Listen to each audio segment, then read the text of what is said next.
Good morning दोस्तों, सभी दोस्तों का नमस्कार। मैं हूं आपका सुखदेव कंबोज और आपके अपने चैनल स्टडी शॉर्ट में आप सभी का हार्दिक स्वागत करता हूं। दोस्तों, आगे बढ़ने से पहले अगर चैनल पर पहली बार आए हैं तो चैनल को सब्सक्राइब करना ना भूलें ताकि ऐसी वीडियोज़ आपको टाइम टू टाइम देखने को मिल सकें। दोस्तों, आज बात करेंगे, आज के करंट अफेयर्स लेकर के आ गए हैं, उस पर हम चर्चा करेंगे। 2 मार्च 2021 के करंट अफेयर्स पर चर्चा करेंगे। पहला क्वेश्चन आपकी स्क्रीन पर। पहला क्वेश्चन आपसे क्या कह रहा है कि हाल ही में भारत ने किस देश के साथ 25 हेल्थ पोस्ट के पुनर्निर्माण के लिए 530 मिलियन रुपए का एमओयू साइन किया है। तो एमओयू साइन किया है दोस्तों नेपाल के साथ।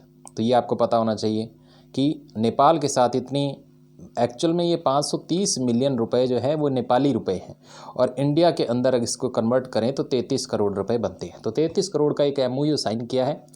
क्यों साइन किया है? वहाँ पे 25 हेल्थ पोस्ट अपने वहाँ पे हॉस्पिटल को बोलते हैं। 25 हॉस्पिटल है ऐसे हैं जो ध्वस्त हो गए थे। 2015 में वहाँ पे भूकंप आया था।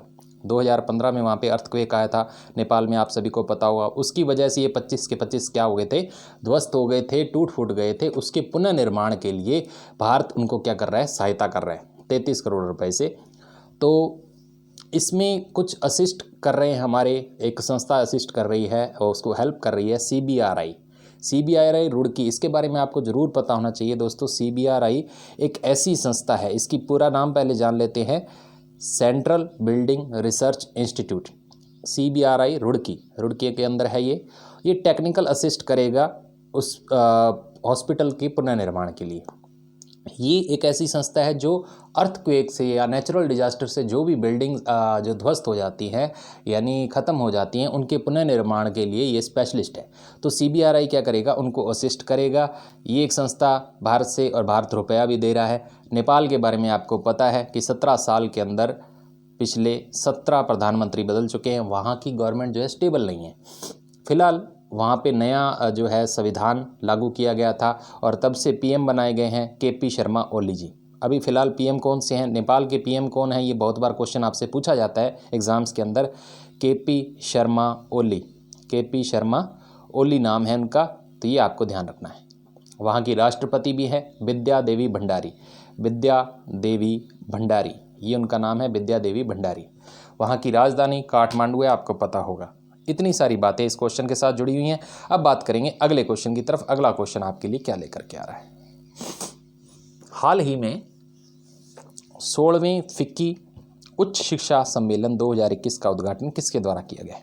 रमेश पोखरियाल निशंक जी के द्वारा किया गया है। तो बात करेंगे, पहले आपको ये भी पता होना चाहिए रमेश पोखरियाल निशंक कौन है। ये हमारे यूनियन एजुकेशन मिनिस्टर हैं, केंद्रीय जो शिक्षा मंत्री हैं हमारे, वो रमेश पोखरियाल निशंक जी हैं। कॉन्स्टिट्यूएंसी हरिद्वार से चुन करके आते हैं, ये हरिद्वार से चुन करके आए हैं, उत्तराखंड से।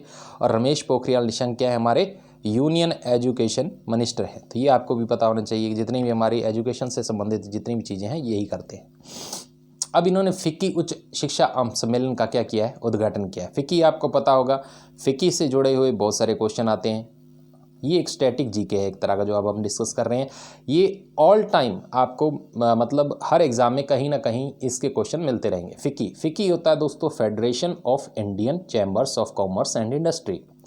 फिक्की की स्थापना हुई थी 1927 के अंदर दोस्तों। 1927 के अंदर स्थापना हुई थी कि हमारे देश में जो ट्रेड है उससे रिलेटेड गतिविधियों को बढ़ाने के लिए, एक्सपोर्ट बढ़ाने के लिए फिक्की जो है काम करता है, असिस्ट करता है। फिलहाल फिक्की के जो अध्यक्ष हैं वो हैं उदय शंकर जी। कौन है?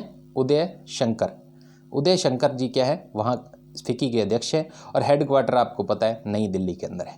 तो ये तो होगी फिक्की से जुड़ी हुई बातें। अभी ये उच्च शिक्षा सम्मेलन क्या हुआ, इसके अंदर क्या हुआ कि फिक्की और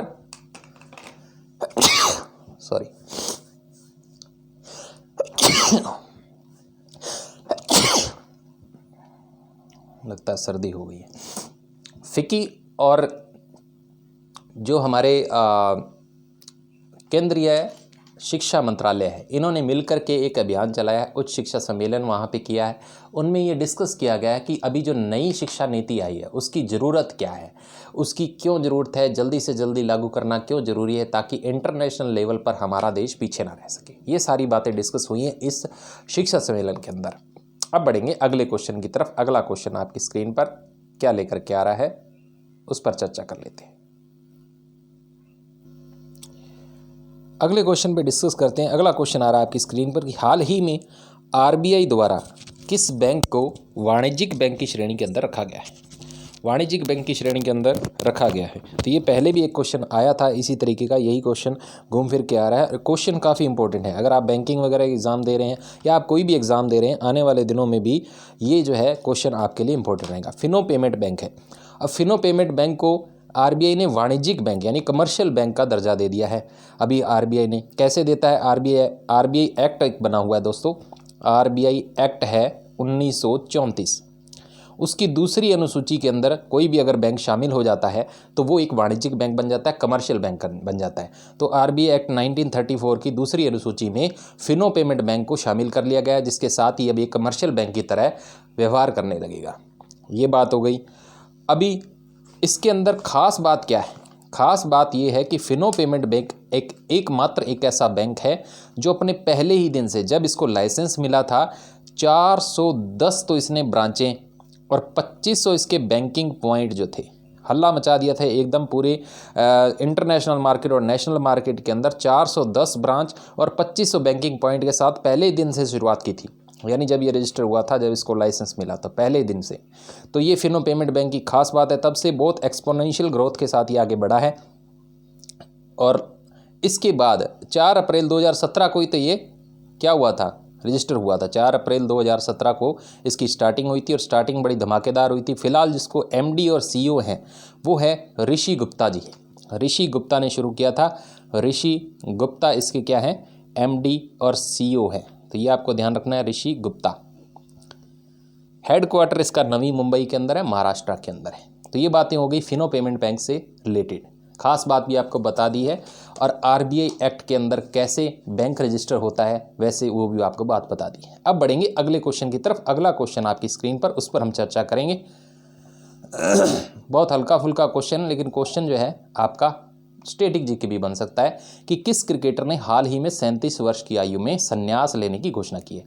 दोस्तों कल हमने देखा था कि एक और क्रिकेटर था जिन्होंने संन्यास लेने की घोषणा की थी, वो थे यूसुफ पठान जी। काफ़ी धमाकेदार बल्लेबाज रहे हैं। अभी 37 वर्ष की उम्र में एक बंदे ने और संन्यास ले लिया है, वो है विनय कुमार। विनय कुमार हमारे क्या थे, फास्ट बॉलर थे और इंडिया की तरफ से उन्होंने 31 वनडे खेले हैं और T20 अगर बात करूं तो T20 मैच 9 खेले हैं और 1 टेस्ट मैच इन्होंने खेला है। तो इतने ही मैच इन्होंने खेले हैं और अच्छे बॉलर रहे हैं। तो इन्होंने फ़िलहाल जो है अपनी घोषणा कर दी है, संन्यास लेने की घोषणा कर दी है। हालांकि आईपीएल और T20 भी खेलते रहेंगे, लेकिन जो फर्स्ट एंड जो मैच होते हैं यानी मेन मैच हैं उनसे इन्होंने संन्यास ले लिया है।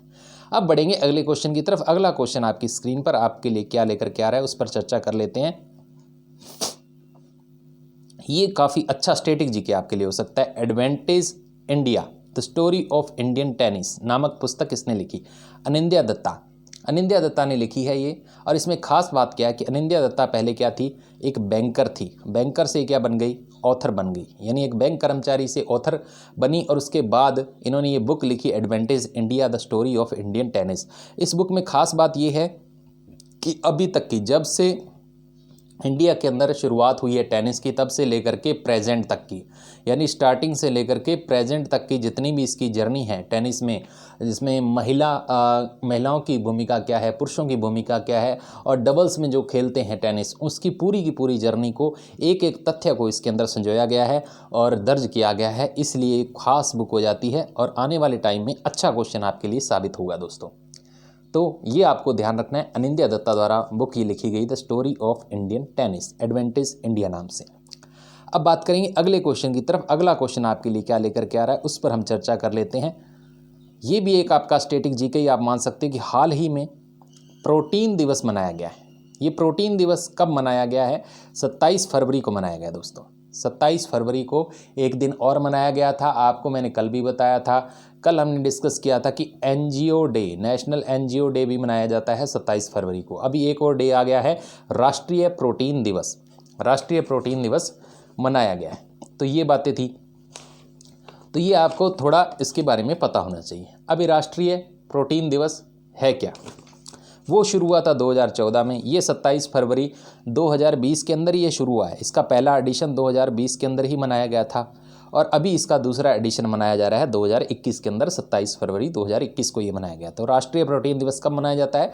27 फरवरी को मनाया जाता है। अब ये क्यों मनाया जाता है? कि हमारे शरीर में प्रोटीन की इम्पोर्टेंस के प्रति जागरूकता फैलाने के लिए ये जो है प्रोटीन दिवस मनाया जाता है। अब हर साल मनाया जाएगा और इस वर्ष की जो थीम इन्होंने रखी है, powering with plant protein. Theme क्या रखी थी? थीम बहुत बार ये कई बार पूछ लेते हैं अलग अलग डेज़ की, डेज़ तो सारे रट लेते हैं। थीम के बारे में भी काफ़ी क्वेश्चन आ जाता है कि अवेयरनेस फैलाना है प्रोटीन के प्रति, हमारे शरीर में क्या इसकी इंपॉर्टेंस है, प्रोटीन की कैसे हमारे शरीर में परिवर्तन लाता है अगर हम डे टू डे लाइफ में प्रोटीन को इस्तेमाल करते हैं। थीम इसकी है powering with plant protein, powering with plant protein. यहाँ पे मैं शॉर्ट में लिख रहा हूँ लेकिन बोल मैं फुल रहा हूँ, पावरिंग विद प्लांट प्रोटीन। तो ये आपको पता होना चाहिए। अब बढ़ेंगे अगले क्वेश्चन की तरफ। अगला क्वेश्चन देखते हैं। इस क्वेश्चन में इतनी ही बातें, ये बहुत ही इंपॉर्टेंट क्वेश्चन है, बने रहिए हमारे साथ। हाल ही में उत्तर प्रदेश के किस एयरपोर्ट को इंटरनेशनल एयरपोर्ट का लाइसेंस दिया गया? उत्तर प्रदेश से जुड़े हुए जितने भी क्वेश्चन हैं आपके एग्ज़ाम के अंदर आने की फुल संभावना होती है, क्योंकि काफ़ी बड़ा कॉन्स्टिट्यूएंसी है हमारे देश की राजनीति का केंद्र वही है उत्तर प्रदेश।